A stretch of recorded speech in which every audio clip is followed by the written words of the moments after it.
গণিতের একটা গুরুত্বপূর্ণ সূত্র, যেটা আমরা সচরাচর ক্লাস 4 বা 5 থেকে শুরু করে একেবারে ইন্টার পর্যন্ত ইউজ করি। ইভেনচুয়ালি আমরা এটা আমাদের ভার্সিটি লেভেলে ইউজ করি। এই সূত্রটার প্রমাণ আজকে দেখব। সেটা হচ্ছে a plus B whole square. a plus B whole square equal, আমরা সবাই জানি a square plus twice ab plus B square. যে সূত্রটা আমরা মুখস্থ করি, বেসিক্যালি সূত্রটা কিভাবে হলো বা কিভাবে আসলো এটা সম্পর্কে আমরা জানবো। তো কোনো কিছুর উপরে যদি আমরা হোল স্কোয়ার দিই, দ্যাট মিনস কি ওই জিনিসটা দুইবার গুণ অবস্থায় থাকবে।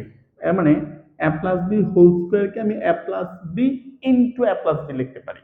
তাহলে এর সাথে a গুণ করলে a স্কোয়ার, এর সাথে বি গুণ করলে এ বি, এবং বি এর সাথে a গুণ করলে এ বি, বি এর সাথে বি গুণ করলে বি স্কোয়ার। তাহলে overall a square plus twice A B plus B square. আমাদের সবচাইতে পপুলার সূত্রের মূলত প্রমাণটা হচ্ছে এটা, a plus B whole square equal a square plus two A B plus B square.